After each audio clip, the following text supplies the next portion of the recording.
High উম্মত, দুনিয়ার সাথে আমার কিসের সম্পর্ক? কি সম্পর্ক? ইন্নামা মাসালি ওয়া মাসালুদ দুনিয়া কারাকিবিন ইস্তাযাল্লা তাহতা শাজারাতিন সুম্মা রাহা ওয়া তারাকা। হাদিস। নবীজি বলছে আমার উদাহরণ দুনিয়ার সাথে কেমন শোনো। এমন এক পথিক লম্বা পথে বহু দূর কোথাও যাবে, রওনা দিছে, প্রচন্ড রৌদ্র, ভীষণ রৌদ্রে পথিক এতটাই ঘামে ভিজে গেছে যে এই জন্য সে একটা গাছের নিচে একটু বাতাসের জন্য একটু বসছে, শরীরটা যাতে একটু ঠান্ডা হয়, গরম লাগতেছে। তো কিছুক্ষণ পরে শরীরটা যখন একটু ঠান্ডা লাগছে, একটু বিশ্রাম করছে, তো আবার সেই পথিক তার মূল গন্তব্যের দিকে রওনা দিয়ে চলে গেছে। তারা কাহা, গাছটাকে গাছের জায়গাতেই রেখে গেছে। নবীজি বলেন ঠিক এমন আমি তো আখেরাতের পথিক, আমি তো জান্নাতের যাত্রী, আমি তো আখেরাতের মুসাফির, আমি তো যাচ্ছি সেখানে। যাওয়ার পথে মাঝখানে 60 বছর, 63 বছর, 40 বছর, 50 বছরের একেবারে সামান্য একটু সময় ওই গাছের নিচে দুনিয়ায় একটু বিশ্রাম করলাম, একটু বসলাম, আবার একটি নির্দিষ্ট সময় পরে আমি আমার আপন গন্তব্য আখেরাতের দিকেই রওনা দিলাম। দুনিয়া দুনিয়ার জায়গায় রয়ে গেল, দুনিয়া দুনিয়ার জায়গাতেই রয়ে গেল, দুনিয়া পড়েই রইল। কি ভাই, বুঝতেছেন এই কথাটা? রাসূলুল্লাহ সাল্লাল্লাহু আলাইহি ওয়াসাল্লাম বলেন ইয়াকুলু ইবনু আদম মালি ওয়া মালি। কি আজীব হাদিস শুনেন। নবীজি বলেন হায় বনি আদম সারাক্ষণ কেবল বলে আমার মাল, আমার। দেখছেন গাড়িটা আমার, এই বাড়িটা আমার, এই 10 শতক জমি আমার, এই সোফাগুলো আমার, এই খাট আমার। আল্লাহ নবী সাল্লাল্লাহু আলাইহি ওয়াসাল্লাম বলেন হাল্লাকা ইয়া ইবনা আদম মিন মাল। কোথায় তোমার মাল? এই বনি আদম মাল তোমার বলতে কে বললো এগুলো তোমার? এগুলো যদি তোমারই হয় তো তুমি যেহেতু চিরস্থায়ী ভাবে দুনিয়া থেকে কবরের দিকে চলে যাচ্ছ, এগুলো সাথে নিচ্ছ না কেন? তোমার জিনিস কার জন্য রেখে যাচ্ছ? এই বেটা, ওয়াহাল্লাকা ইয়া ইবনা আদম মিন মালি। কিরে বনি আদম তোর মাল কই? তোর যদি হয় নিচ্ছ না কেন এগুলো? ও মানে মোবাইল আমার, তো আমি এটা নিয়ে যাবো না সাথে এখন, নাকি ধুয়ে যাবো? কথা বলেন না কেন? তো তুমি তো দুনিয়া থেকে চলে যাচ্ছ, তো নিচ্ছ না কেন এগুলো? তোমার 10 শতক জায়গা নিবা না? সোফা এগুলো কই রেখে যাচ্ছ? এগুলো নিয়ে যাও, বিল্ডিং নিয়ে যাও। তাইলে দেখে বুঝেই নাও বান্দা, উম্মত তোমার হলো কোত্থেকে? তোমার কেবল 3টা মা, 3টা জিনিস তোমার। নবীজি নিজে বলছে ইল্লা মা আকালতা ফাআফনাইতা। যা সরাসরি তুমি খাইয়া শেষ করছো, খাইছিলা, এটা তোমার। আও লাবিস্তা ফাআবলাইতা। যেটা সরাসরি তুমি গায়ে দিছিলা, পড়ছিলা, পোশাক তোমার গায়ে, পড়তে পড়তে এটি ফুরান হয়েছে, সিরিয়ালাইছো, এগুলো তোমার। আও তাসাদ্দাকতা ফাআমদাইতা। আর যা আল্লাহর রাস্তায় খরচ করেছ, দান, সাদাকা, যাকাত, ফিতরা, হ্যাঁ, হজ, উমরার জন্য, গরিব দুঃখী, মসজিদ, মাদ্রাসা, এতিম, গরিব, অসহায় ইত্যাদি ইত্যাদি, এই যেগুলো তুমি কি করছিলা? সাদকা, খরচ করছো আল্লাহর পথে। ফাআমদাইতা, সেটা তুমি আখিরাতে পাঠাইছো, সেটা পৌঁছে। এই 3টা তুমি। ওয়ামা সিওয়া যালিকা, আর এই ছাড়া বাকি সব ফাজাহিবুন, তোমার থেকে সরে যাবে, চলে যাবে। ওয়া তারিকুহু লিন্নাস, মানুষের জন্যই রেখে যাবে। কি অসাধারণ হাদিস, কি চমৎকার ভাবে নবীজি ব্যাখ্যা করে বুঝাইছে। ইয়াতবাউল মাইয়িতা সালাসাতুন ফায়ারজিউ ইসনান ওয়া ইয়াবকা ওয়াহিদ। নবীজি বলেন মানুষের কবরস্থানে 3 জিনিস তার সাথে যায়, 2টা ফিরে আসে, একটা থেকে যায়। একটা থেকে যায়, যাওয়ার সময় যায় 3টা। 1 নম্বর মালুহু ওয়া আহলুহু ওয়া আমালুহু। তার কিছু মাল, ওই যে লাশের খাটিয়া, আগরবাতি, এই জাতীয় সামান্য কিছু মাল তার, এগুলো তার সাথে যায়। তার পরিবারের, এলাকার কিছু সদস্য সাথে যায়, আর তার সারা জিন্দিগির আমল সাথে যায়। তো ফায়ারজিউ আহলুহু ওয়া মালুহু, অতঃপর তার মাল আর তার বংশধর ফিরে চলে আসে। ওয়া ইয়াবকা আমালুহু, কবরে শুধুই তার আমলটুকু থেকে যায়। কি সুন্দর হাদিস, চিন্তা করে দেখেন। রাসূলুল্লাহ সাল্লাল্লাহু আলাইহি সাল্লাম বলেন, নবীজি বলেন, লাউ আন্না লি ইবনে আদামা ওয়াদিয়াম মিন যাহাবিন। উম্মত শোনো, বনি আদম কত লুভী, শোনো মানুষ কত লুভী হয়, দুনিয়া লুভী কি পরিমাণ লুভী হয়, যার কলজার ভিতরে একবার আখেরাত ভুলে গেছে। বিশ্বাস করেন ভাইয়া, ছেলেরা তোমরাও বোঝো ভাইয়া, দুনিয়া যার কলজার ঢুকছে, নারীর লোভ, সম্পদের লোভ, অর্থের লোভ, নেতাগিরির লোভ, তো আল্লাহ রাসূল সাল্লাল্লাহু আলাইহি সাল্লাম বলেন, এই দুনিয়া লুভিকে, বনি আদমকে যদি একটা পাহাড় পরিমাণ স্বর্ণ দেওয়া হয়, লা আহাব্বা আন ইয়াকুনা লাহু ওয়াদিয়ান, সে মনে মনে চাইবে যদি তাকে 2টা পাহাড় স্বর্ণ দেওয়া হইতো। একটা পাহাড় মানে কি 200 কেজি মাটি। হ্যাঁ, কথা বুঝছেন? একটা পাহাড়ের মধ্যে 200 কেজি মাটি, তো টনে টনে মাটি, টনে টনে, মিলিয়নে মিলিয়নে মাটি। মদিনার উহুদ পাহাড় 8.5 কিলোমিটার লম্বা, এত বড় পাহাড়, এত দূরত্ব, এত উঁচা, যে মসজিদে নববীর এখান থেকে, বারান্দা থেকে, সেহান থেকে দাঁড়াইলেই কি দেখা যায়? উহুদ পাহাড় দেখা যায়, প্রায় 4 কিলো 4.5 কিলো দূরে, কিন্তু এখান থেকে স্পষ্ট পাহাড় দেখা যায়, এতটা উঁচা। তাহলে এত উঁচু, এত লম্বা পাহাড় স্বর্ণ বানিয়ে দিলে আল্লাহ নবী সাল্লাল্লাহু আলাইহি ওয়াসাল্লাম বলেন, সে আরো একটা চাই। এরপরে নবী বলেন, শোনো বনি আদম, লা ইয়ামলা ফাহু ইল্লা তুরাব। হায়, এই সাহাবীকে ডাক দিয়া বলছে, উবাই ইকরা আলাইয়াল কুরআন, কোরআন শরীফ পড়ো, শোনাও। তিনি বলেন, আমি শোনাবো আপনাকে?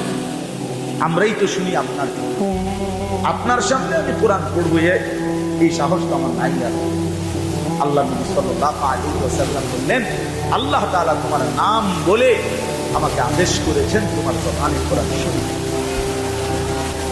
উনি 3 বার জিগাইছে এই কথাইটা। এরপরে আসাম্মানি আল্লাহ, ইয়া রাসূলুল্লাহ, আল্লাহ আমার নাম নিছে? বলে, তোমার নাম? আমার নাম? হ্যাঁ তোমার নাম। আমার নাম? বলছে, হ্যাঁ তোমার নাম। বাবা, তিনি প্রচন্ড ভাবে কাঁদতে শুরু করছে আর বলছে, হায় নবী, এক গোলামের এর চাইতে বড় সৌভাগ্য আর কি হতে পারে?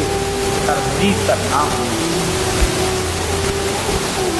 তার মালিক তার নাম নিছে, এর চাইতে বড় ভাগ্য আমার, যেমন আল্লাহ আমার নাম।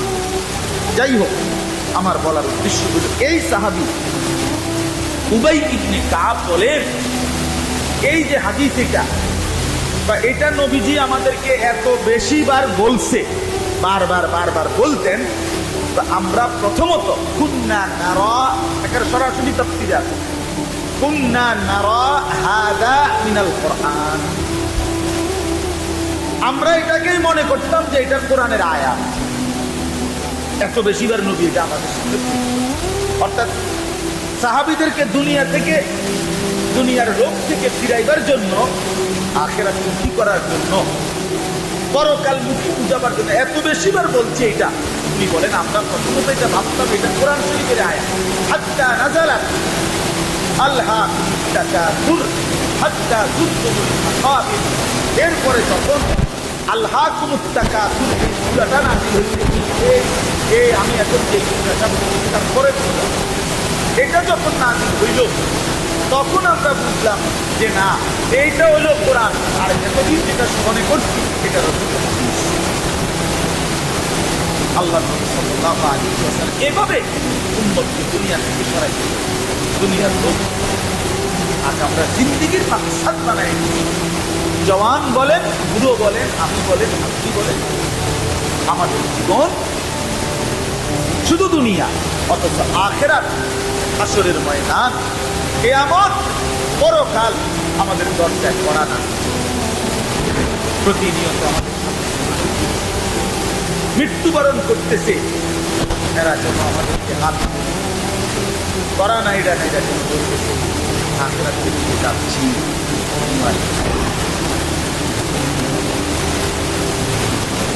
এই জন্য কবর জিয়ারতের দোয়া, সালাম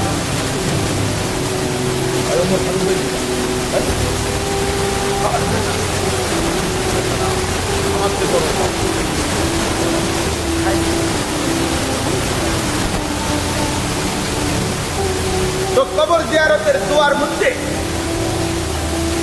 সালামের মধ্যে এটা অংশ আছে, আনতুম লানা সালাফুন ওয়া নাহনু লাকুম তাবা। হে কবরবাসী, আপনি তো আমার আগে চলে গেলেন, অচিরেই আমি আপনার পিছনে পিছনে আসি। ওয়া নাহনু লাকুম তাবা, আমরা আপনার পিছনে পিছনে আসি। আপনাকে সালাম, আপনাকে সালাম। এইভাবে তো আল্লাহ নবী সাল্লাল্লাহু আলাইহি ওয়াসাল্লাম কোরআনের আয়াতগুলো, সূরাগুলো অধিকাংশই আপনাদেরকে আমাদের ভাই বুঝাইতে চাইতে আছে। কতভাবে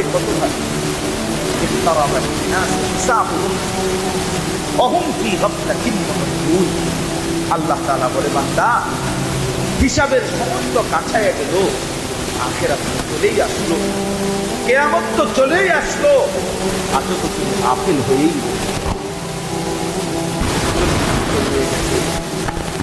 একদম শেষ হয়েছে। এভাবে বুঝি না মানুষকে পড়ে হয়ে যাবা। কোনদিন ছেলেরা বা যারা ফজরের নামাজ পড়ে না, তুমি বলো না বাবা, এত শক্ত এবং একটা বছর কোনদিন ফজরের নামাজ পড়ে নাই, এত বড় নিকৃষ্ট জানোয়ার মুসলমানের বাচ্চা,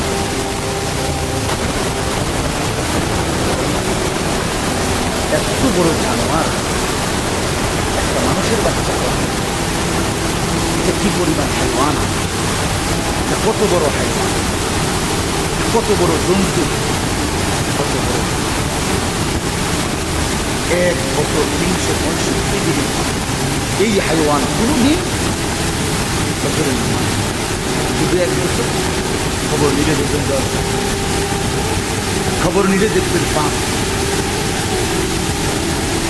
জানোয়ারের মতো, ইহুদির মতো, খ্রিস্টানের মতো চুলকাইয়া তৃপ্তি বোধ করে, এর চাইতে অসভ্যতা, এর চাইতে নিকৃষ্ট রুচি, এত বিকৃত মানসিকতা কোন জন্তু জানোয়ারেরও হয় না।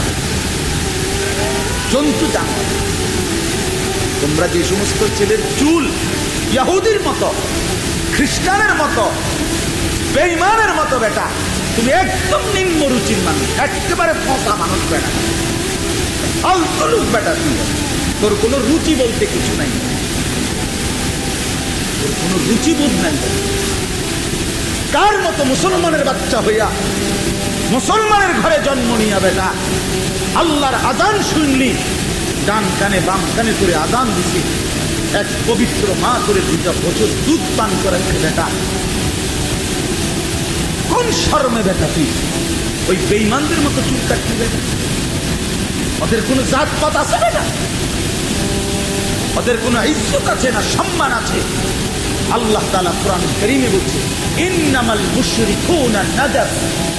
কোরআনের আয়াত আল্লাহ বলছে সমস্ত মুশরিক নাপাক, নাজাসুন নাজাস, সমস্ত ইহুদি নাপাক, সমস্ত খ্রিস্টান নাপাক, সমস্ত হিন্দু নাপাক, সমস্ত বৌদ্ধ নাপাক, সমস্ত নাস্তিক নাপাক, সমস্ত মুরতাদ নাপাক, সমস্ত বেঈমান নাপাক।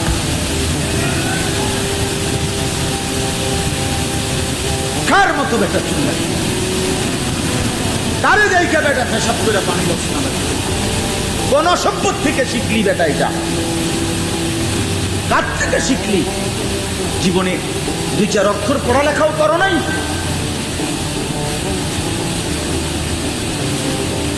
চার শব্দ পড়ো নাই তোমরা ছেলেরা? মানুষ এত অভদ্র অপবিত্র হয়ে গেল। কোরআন কারীমের মধ্যে আল্লাহ তাআলা বলে, বান্দা কি আজীব কথা।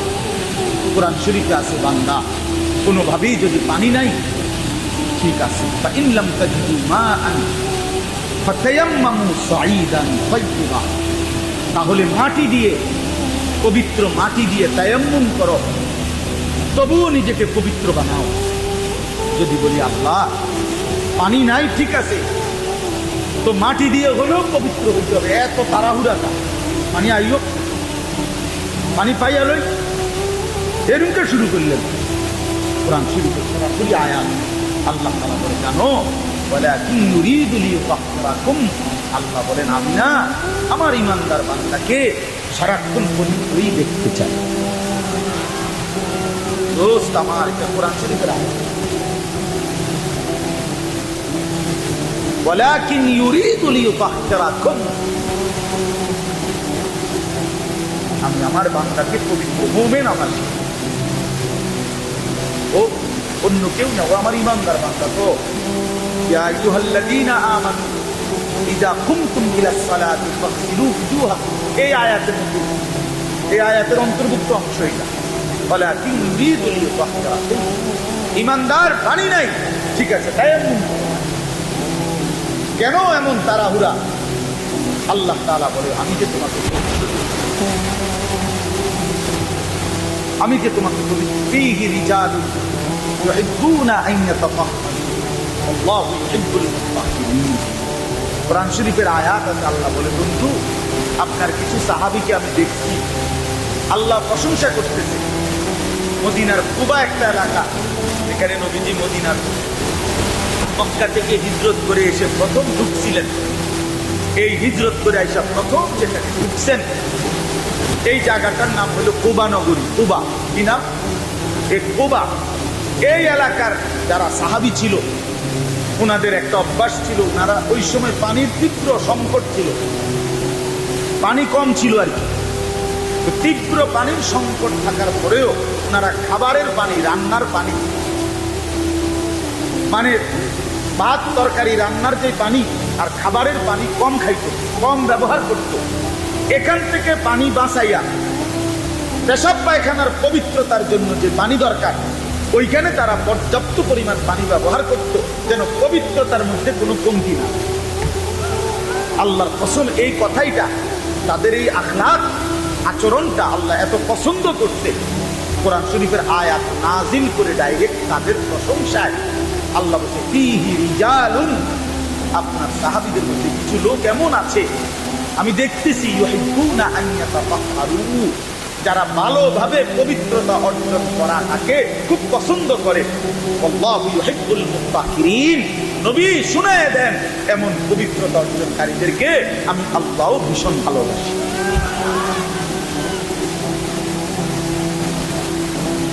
ধরে আল্লাহ ঘৃণা করে, যুবক তোদের যাদের প্যান্টে পেশাব, তোরা যারা টয়লেট পেপার ব্যবহার করো না, তুই নিকৃষ্ট রুচির মানুষ, ফালতু বেটা, ফালতু। কেবল চুলের পিছনের দিকে ফিরে আসছে না, মানে কেমন লাগে, সময় না সহপাঠী বা সময় না সেরকম, আর সেরকম লাগতেছে দিন গাইলে না বলে সেরকমটা কেন, সেরকম ঠিক আছে লাগতেছে, আমিও করি, কিন্তু আমি সে কে যার মতো লাগতেছে, এইটা কেনা যার মতো, সেরকম তো বুঝছি, সেরকমটাকে, সেরকম কি গাঁজাখোর না পুট্টাখোর না বাবাখোর না ডাইলখোর না হারামখোর না মদখোর না ইয়াবাখোর, কার মতো লাগতেছে তারে জিঙ্গা। তুই যে আমারে কইলি সেরকম লাগতে আছে, এটা কেডা যার মতো লাগতে আছে, কথা বলে। হ্যাঁ, তো জিঙ্গাইলে কবে পুট্টাখোর মতো লাগে, বাবাখোর মতো লাগে। কারণ কোন ভদ্র মানুষ, ইমানদার, নামাজি, কোন চরিত্রবান পবিত্র মানুষ নাপাক থাকতে পারে না। তো আসলে তো এটা বুঝাই যায় তোরে কার মতো লাগবে না। হ্যাঁ, নাই তো বলুক দেখে মনে হয় পুরা বাইরে তোরে একদম জোনায় বার্তা দিতে লাগবে এমনি তোর চোখ দেখাইতে বসে গেলাম। প্রিয় ভাই আমার, আখিরাতে মহান আল্লাহ পাক রব্বুল আলামিন কোরআন কারীমে বারবার আমাদেরকে আখিরাত, আমাদের জিন্দেগি ঈমানের, আমাদের জিন্দেগি পবিত্র জীবন দিয়া আমরা শুধুই দুনিয়ার জন্য না, শুধু দুনিয়ার জন্য আল্লাহ তাআলা কোরআন শরীফ আছে ওয়াদারনি ওয়াল মুকাদ্দিমিনা কুলিন না'মাতু ওয়া মাহফিলু কাসীরা। আল্লাহ বলছে, হে আমার বান্দারা, নাফরমান পাপীদেরকে অল্প সময়ের জন্য দুনিয়া ভোগ করতে দাও, ওদেরকে দুনিয়া খাওয়াইয়া পড়াইয়া এরপরে আমি নিয়ে আসবো, এই জন্যই বানাইছি। তোমরা মুমিন, তোমরা ইমানদার, তোমাদেরকে আমি আল্লাহ তাআলা জান্নাতের জন্য বানাইছি। জান্নাতের উইদ্দাত লিল মুত্তাকিন, মুমিনদের জন্যই জান্নাত, মুত্তাকিদের জন্যই জান্নাত। একটা বেঈমানও জাহান্নাম থেকে মুক্তি পাবে না। কোন কাফের, কোন বেঈমান, কোন হিন্দু, কোন বৌদ্ধ, কোন ইহুদি, কোন খ্রিস্টান, কোন নাস্তিক মুরতাদ পরকালে এক ঢোক, এক দাররা, এক লোকটা, এক ঢোক পানি মিলবে, সুখ মিলবে। ঈমানবিহীন সমস্ত ভালো কাজ আখিরাতের বিচারে পরিচালিত দূর বাতিল। ঈমান সত্য, মৃত্যু পরবর্তী যেই কোনো বিনিময়ের জন্য উত্তম বিনিময় পেতে হলে কি লাগবে? ঈমান।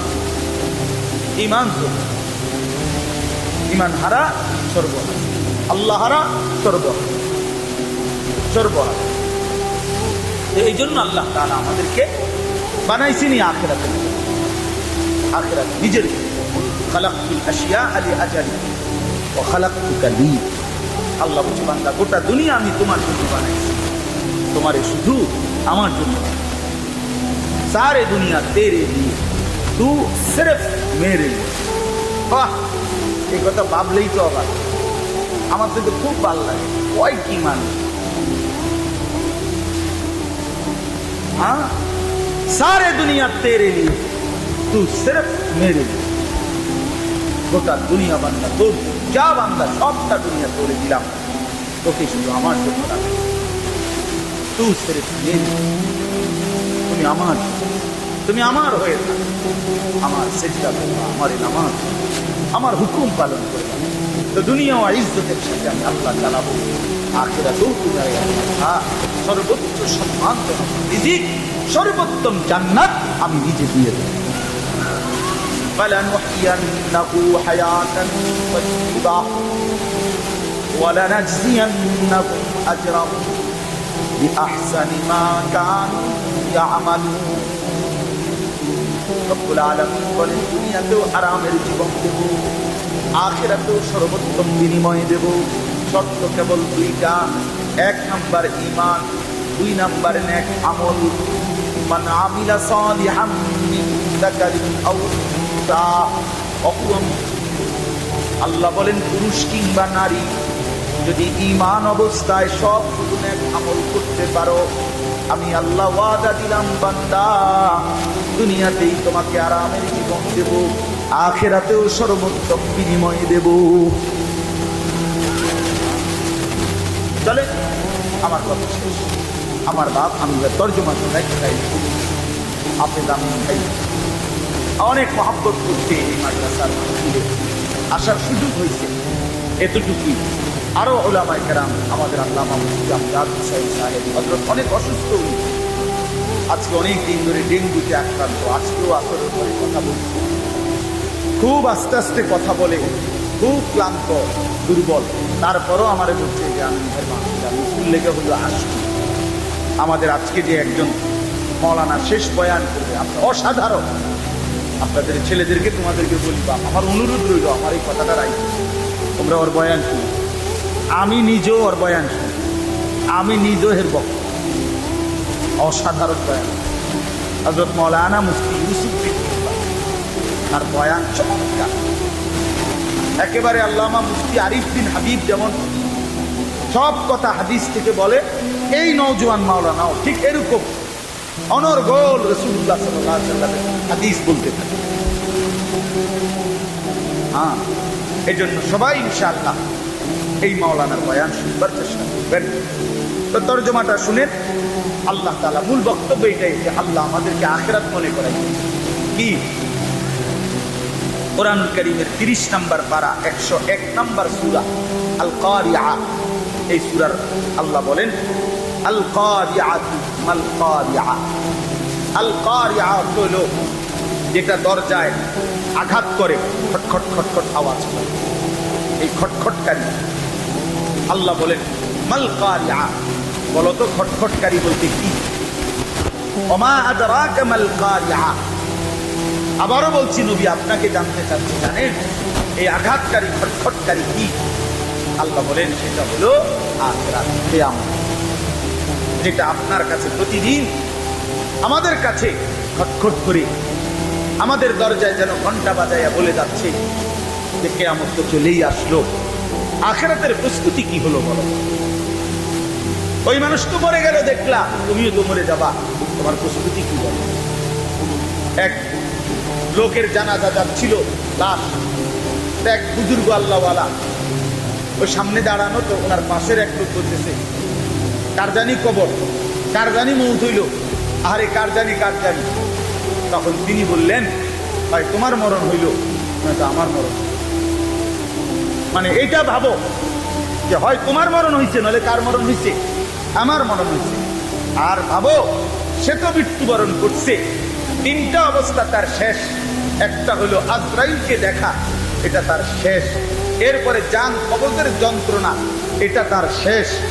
আর জান কবজের পরে তার মৃত্যুটা বিভৎস। অনেকের মৃত্যু হইতে পারত, তার শরীর ছিঁড়া ফেলছে, তার শরীর নিশ্চিহ্ন হয়ে গেছে, এরকম আপনার মৃত্যু হইতে পারত।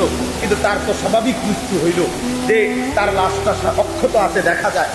তুমি এবার ভাবো যে তোমার সামনে দিনটা রয়ে গেছে, আজরাইল তোমার সামনে কেমন দাঁড়াবে, তুমি চিন্তা করো।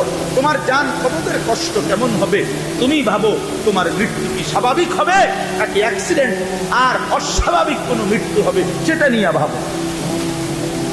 তাহলে প্রতিটা মৃত্যু আমাদেরকে ঘন্টা বাজায়, প্রতিটা রাত আমাদেরকে ঘন্টা বাজায়, প্রতিটা দিন আমাদেরকে ঘন্টা বাজায় যে বান্দা সময় তো চলে গেল।